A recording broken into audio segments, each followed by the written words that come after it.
Aujourd'hui, nous allons vous présenter une vidéo développée dans le cadre du projet Technosphère. La Technosphère est un projet de la province de Liège, cofinancé par le Fonds social européen. Il propose des animations gratuites dans toutes les écoles situées sur le territoire de la province de Liège. Ces animations permettent de faire découvrir des métiers scientifiques et technologiques sur des thématiques liées au développement durable, tout en s'amusant. En effet, notre Dôme futuriste renferme un jeu multimédia où les élèves vivent une expérience hors du commun, à l'aide de nouvelles technologies comme la réalité virtuelle et augmentée.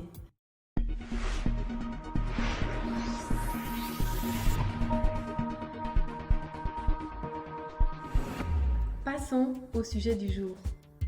Nous vous proposons de découvrir un sujet qui nous tient particulièrement à cœur, l'eau. Au centre des discussions écologiques de notre époque, la pollution de l'eau interpelle. D'ailleurs, seulement 50% des Européens boivent systématiquement l'eau du robinet. La pollution des eaux est provoquée par le rejet d'eau salie par nos activités domestiques, mais également par les diverses activités industrielles et agricoles nécessaires pour fournir les aliments et les biens dont nous avons besoin. À ce jour, 70% de l'eau est utilisée pour nourrir l'être humain. Elle est devenue la ressource la plus développée de la planète. Et en Belgique, nous consommons en moyenne près de 95 litres d'eau potable par jour et par habitant. Pour dépolluer nos eaux usées, avant de les rejeter dans la nature, elles doivent passer par une station d'épuration. Selon la taille de la ville ou de l'agglomération, une station de traitement des eaux usées traite en moyenne 160 000 m3 d'eau par jour. Cela équivaut à plus ou moins 60 piscines olympiques.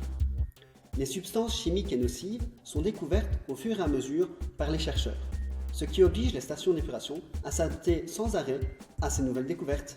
Il est de notre devoir, de plus dans le contexte écologique dans lequel nous sommes, d'avoir une consommation d'eau responsable et de veiller à la sauvegarde de notre écosystème.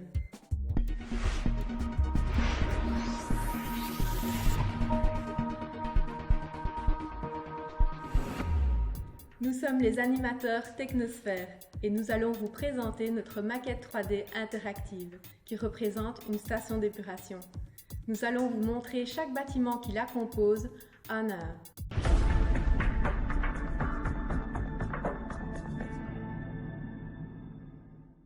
Les eaux usées ont quitté la ville. Elles vont s'écouler vers la station d'épuration en passant par les égouts.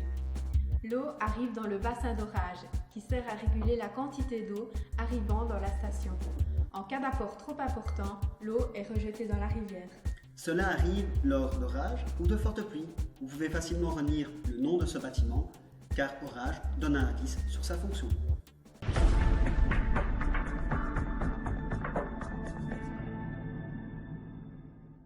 Maintenant commence le traitement.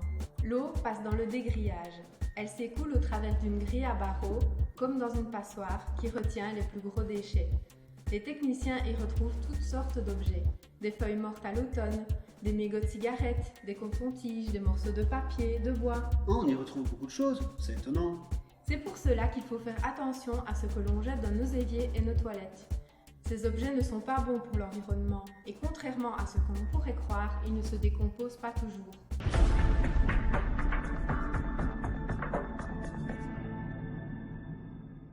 Débarrassée de ces envahisseurs, l'eau continue son chemin. En réduisant la vitesse d'écoulement dans de grands bassins, qui sont les bassins de dessablage, on permet aux particules lourdes, comme le sable et le gravier, de couler au fond du bassin sous l'effet de la gravitation. Mais pourquoi retrouve-t-on du sable dans nos eaux usées ? La présence de sable est principalement due à l'usure de nos canalisations.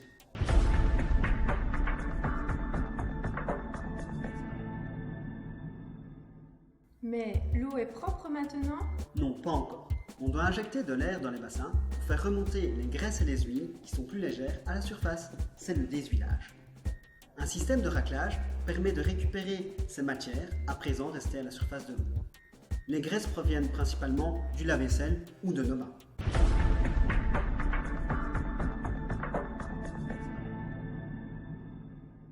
Le bassin suivant est circulaire. Comment s'appelle-t-il ? Il s'appelle le bassin d'aération. Pour l'instant, l'eau est débarrassée de ses plus gros déchets visibles, mais elle est encore polluée. Et comment va-t-on dépolluer cette eau ? On va développer un bouillon de bactéries qui effectuera une épuration biologique. Pour cela, on injecte de l'oxygène dans l'eau qui va favoriser la présence des bactéries. Celles-ci vont se gaver de polluants, se regrouper et former ce qu'on appelle des boues.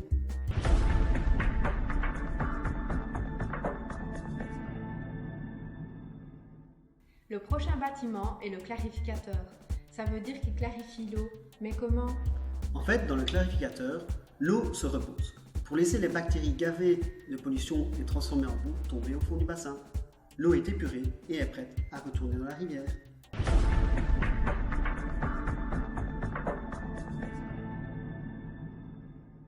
Nous voici à l'étape du traitement des boues. Que se passe-t-il dans ce bâtiment? Dans ce bâtiment, on récolte les boues provenant du dessablage, du déshuilage et du clarificateur. Elles sont compressées et séchées pour être soit incinérées, soit utilisées comme engrais dans l'agriculture, soit exploitées comme matière première ou encore recyclées dans des centres adaptés. Les sables récupérés dans le bassin de dessablage peuvent être utilisés pour fabriquer du goudron pour le revêtement de nos routes.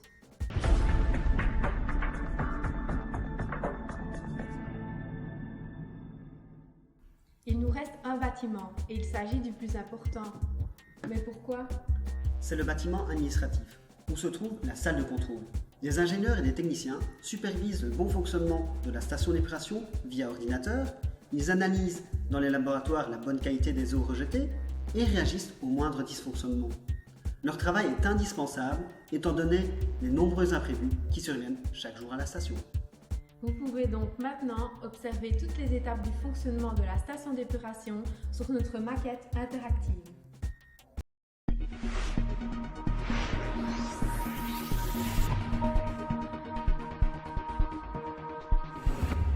À présent, découvrons certains experts qui travaillent au sein d'une station d'épuration. Aujourd'hui, nous en présentons 3. L'agent de maintenance en installation hydraulique, l'ingénieur en chimie et le bactériologiste. L'agent de maintenance en installation hydraulique réalise les opérations de nettoyage, de graissage, de maintenance et d'analyse de panne. Selon sa spécialisation, il interviendra pour des opérations d'ordre électrique ou mécanique. Passons maintenant à l'ingénieur en chimie. Il s'agit d'un expert dans la fabrication des substances chimiques. Les ingénieurs chimistes essayent de trouver les meilleurs procédés possibles pour concevoir l'élaboration et la mise en forme des produits de l'industrie. Le dernier métier que nous allons voir est le bactériologiste. Un bactériologiste est un expert microbiologiste spécialiste en bactéries. Il identifie les types de bactéries et leurs environnements, il les repère, les identifie et les classe, il réalise des cultures bactériennes, fait des analyses chimiques et biologiques et analyse leur comportement. Il travaille souvent en laboratoire.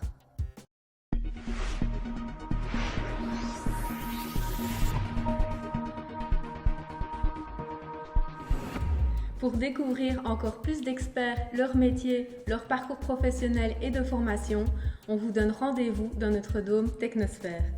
Demandez à votre professeur de nous solliciter pour organiser la venue de la Technosphère dans votre école. Vous pouvez télécharger nos fiches pédagogiques et nos parcours de formation gratuitement sur notre site internet www.technosphère.be. Nous avons aussi créé une version en allemand. N'oubliez pas de liker notre page Facebook pour suivre toutes nos actualités. Bientôt, vous pourrez télécharger l'application Technosphère sur votre smartphone pour découvrir les métiers scientifiques et technologiques de demain et les études qui permettent d'y accéder. Tout ceci en s'amusant.